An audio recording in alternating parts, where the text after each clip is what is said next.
இந்த மாதிரியான இடம் வந்து சாஃப்டா இருக்கிற எல்லா இடத்துலையுமே வந்து அந்த ஒரு இச்சி இருந்துக்கிட்டே இருக்கும். அரிச்சுக்கிட்டே இருக்கு, எனக்கு பாடி எல்லாம் அரிச்சுக்கிட்டே இருக்கு அப்படின்ட்டு அவங்க சொல்லுவாங்க. ப்ரெக்னென்ட் உமன் இது நம்ம எல்லாத்துக்குமே இருக்கும். சில பேருக்கு அரிப்பு இருக்கும்.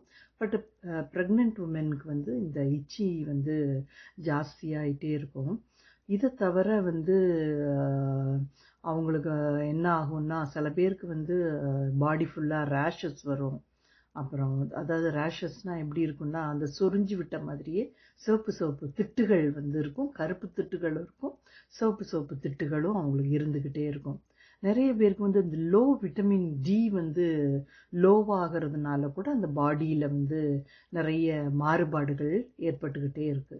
இப்போ நம்ம இந்த ஆக்னியாக இருந்தாலும் சரி, டார்க் ஸ்பாட்ஸாக இருந்தாலும் சரி, அப்புறம் ஸ்ட்ரெச் மார்க்கு, அப்புறம் இச்சி ஸ்கின்னு, அப்புறம் அப்புறம் விரக்கிள்ஸ், இதுக்கு எல்லாத்துக்குமே வந்து குணப்படுத்த முடியுமா அப்படின்னா, அந்த ஏர்லி ப்ரெக்னென்ட்லே வந்து நம்ம என்ன பண்ணணும், அதுக்கான ஹோம்மேடாக நம்ம என்ன பண்ணலாம், வீட்டில் நம்மளால் முடிஞ்ச அளவுக்கு என்ன பண்ணலாம். சில பேர் மாய்ஸ்சரைசர் தடங்குவாங்க, சில பேர் வந்து ஆயில்ஸ்லாம் அப்ளை பண்ணுவாங்க. வெளியில் போகும்போது கூட சில பேர் வந்து என்ன பண்ணுவாங்க, சன் ப்ரொடெக்ஷன் அந்த க்ரீம்ஸ் எல்லாம் யூஸ் பண்ணிக்கிட்டே இருப்பாங்க. இது எல்லாமே, அதாவது moisturiser, lotion, sun protection creams, இது எல்லாமே வந்து அந்த ப்ரெக்னென்ட் டயத்தில் வந்து நம்மளால் வந்து அந்த அளவுக்கு நம்மளோட உடம்பை வந்து கவனிச்சுக்க முடியுமா என்னன்ட்டு தெரியல. ஏன்னா சில பேருக்கு வந்து ஒரு தூக்கம் வந்துக்கிட்டே இருக்கும். அப்படி இல்லைன்னா சில பேர் வந்து வாமிட்டிங் சென்சேஷன் இருக்கும்.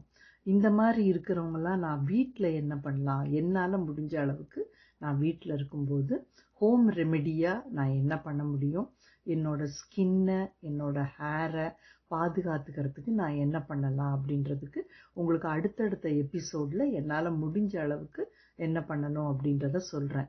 மெயினாக வந்து நிறைய பேர் என்ன பண்ணிடுறாங்க, அந்த ஃபுல்லாக வந்து அந்த ஸ்கின்ல அரிப்பு ஏற்படும் போது சில பேர்லாம் சீப்பை வச்சே சீவியே நான் சொரிஞ்சே பார்த்துருக்குறேன். நான் என்னால் அரிப்பு தாங்க முடியல அப்படின்ட்டு அதை சொரிவாங்க. அந்த மாதிரிலாம் இல்லாமல் ஒரு குளிக்கிறதுக்கு முன்னாடி இல்லைன்னா ஆஃப்டர் பாத்து இதுக்கப்புறமும் கூட நீங்கள் என்னெல்லாம் ஆயில் யூஸ் பண்ணலாம், அதை எப்படி யூஸ் பண்ணலாம், நிறைய வந்து ஹெர்பல் பாத் பவுடர்லாம் யூஸ் பண்ணலாமா அப்படின்றத வந்து உங்களுக்கு நான் அடுத்தடுத்த எபிசோடில் நான் வந்து உங்களுக்கு சொல்கிறேன். இதெல்லாமே கண்டிப்பாக ஓரளவுக்கு என்னால் எப்படி அதை குணப்படுத்துறது வந்து கஷ்டமா, ஆஸ் அ காஸ்மெட்டாலஜிஸ்டாக என்னால் குணப்படுத்துறதுக்கு வந்து சொல்ல முடியாது.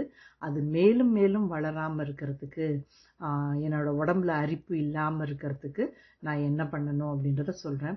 மெயின் வந்து எந்தெந்த ஏரியாவில், ஐ மீன் எந்தெந்த இடத்துல, குளிர் பிரதேசத்தில் ஒரு மாதிரியாக இருக்கும் ஸ்கின்னு, ரொம்ப வெயில் அடிக்கிற ஊரில் இருக்கிறவங்களுக்கு ரொம்ப ஜாஸ்தியாக இருக்கும். இப்போ எனக்கு சம்மர் ஏப்ரல் மேலாம் வந்து ப்ரெக்னன்சி வந்து ரொம்ப கஷ்டம். ஏன்னா வேர்த்து வேர்த்து உங்களுக்கு உடம்பு ஃபுல்லாகவே கருத்து கருத்து போயிடும். ஏன்னா வந்து வேர்க்கும் போது அந்த சால்ட் உடம்புல வரும்போது அந்த உடம்பு ஃபுல்லாகவே உங்களுக்கு கருப்பாக மாறிட்டு உங்களுக்கு அந்த கருப்பு கருப்பு திட்டுகள் இருக்கும். இதை பற்றி நிறைய டீட்டெயிலாக நான் உங்களுக்கு ஒவ்வொரு அடுத்தடுத்த எபிசோடில் நான் சொல்கிறேன். சிம்பிள் இதுதான். I am not a doctor கிடையாது. நான் ஒரு ஸ்கின் கேரு ஒரு காஸ்மெட்டாலஜிஸ்டாக நான் உங்களுக்கு என்ன சொல்லணுமோ அப்படின்றத அடுத்தடுத்த எபிசோடில் சொல்கிறேன். யாருக்கு எதுவும் டவுட் இருந்தால் கூட என்னை கேட்கலாம். வாட்ஸ்அப் பண்ணுங்கள், இல்லைன்னா கமெண்ட்டில் வந்து கேளுங்க, நான் உங்களுக்கு வந்து பதில் சொல்கிறேன்.